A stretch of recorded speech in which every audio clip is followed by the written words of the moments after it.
এই গল্পটি আমার এবং আমার প্রিয় ভাবি দীপার। ঘটনাটি আজ থেকে প্রায় 2 বছর আগের। তখন আমার বয়স ছিল 21 বছর। আমি নতুন একটি শহরে পড়াশোনার জন্য গিয়েছিলাম। নতুন জায়গা, নতুন পরিবেশ, সব কিছু যেন নতুনভাবে শুরু করার জন্য প্রস্তুত ছিল। ভাগ্যক্রমে এক পরিচিতির মাধ্যমে একটি ভাড়া বাসা পেলাম। বিল্ডিংটির 3য় তলায় আমি থাকতাম, আর ঠিক নিচের তলায় থাকতেন ভাবি।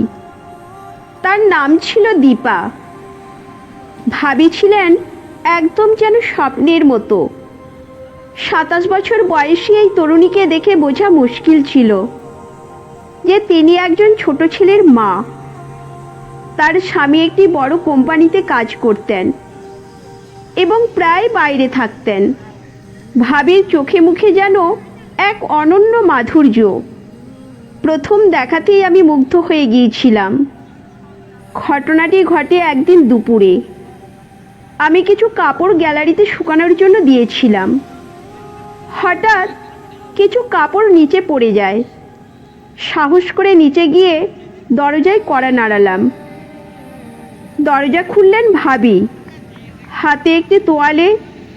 সদ্য স্নান সেরে এসেছেন। তার ভেজা চুল থেকে ঝরে পড়া পানির ফোঁটা যেন হৃদয় চুরির জন্য যথেষ্ট। কে তুমি? কি চাই? ভাবি প্রশ্ন করলেন। আমি একটু নার্ভাস হয়ে বললাম, আপনার গ্যালারিতে আমার কাপড় পড়ে গেছে, ওগুলো নিতে এসেছি।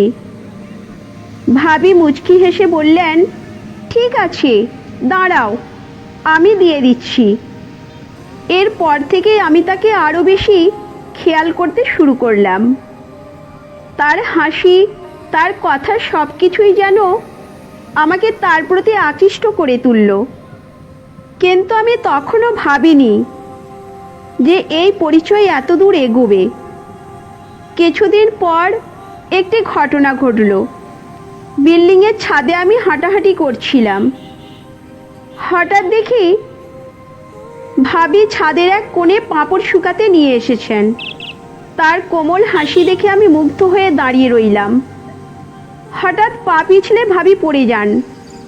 আমি দৌড়ে গিয়ে তাকে ধরার চেষ্টা করি। তাকে সাহায্য করতে গিয়ে আমার হাত তার কোমরের চারপাশে চলে যায়।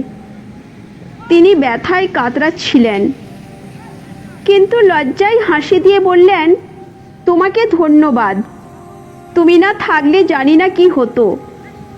আমি তাকে কোলে তুলে নিচে নিয়ে এলাম এবং তার ঘরে বসিয়ে দিলাম। ব্যথার ওষুধ আনতে গিয়ে তার দারুণ হাসি মুখটি আবার মনে পড়ে গেল। সেদিন থেকে আমাদের মধ্যে এক অদ্ভুত বন্ধুত্ব গড়ে উঠল। এরপর থেকে ভাবি মাঝে মাঝে আমাকে তার বাড়িতে ডেকে নিতেন। আমি তাকে কাজকর্মের জন্য সাহায্য করতাম। ভাবির ছোট ছেলের দেখাশোনাও করতাম। ধীরে ধীরে আমাদের সম্পর্কের গভীরতা বাড়তে লাগলো। একদিন ভাবি বললেন, তোমার কথা বলার ভঙ্গি, তোমার ব্যবহার আমাকে আমার ছোট ভাইয়ের কথা মনে করিয়ে দেয়। তুমি খুব ভালো একজন মানুষ। আমি লজ্জা পেয়ে বললাম, আপনাকেও আমি নিজের পরিবারের একজন মনে করি। তার এই কথাগুলো আমার হৃদয় ছুঁয়ে গেল। এরপরে প্রায় প্রতিদিন আমরা একে অপরের সাথে গল্প করতাম। তিনি আমার পড়াশোনা এবং ভবিষ্যৎ পরিকল্পনা নিয়ে খুব আগ্রহ দেখাতেন। 31শে ডিসেম্বর, নতুন বছরের আগের রাত, ভাবি আমাকে ডেকে বললেন, আজ রাতে বিশেষ কিছু পরিকল্পনা আছে, তুমি আসবে? আমি খুব উত্তেজিত হয়ে রাজি হয়ে গেলাম। রাতে পার্টি শুরু হলো। ভাবি সেজেছিলেন এক অপরূপ সাজে। তাকে দেখে আমি যেন বাকরুদ্ধ হয়ে গেলাম।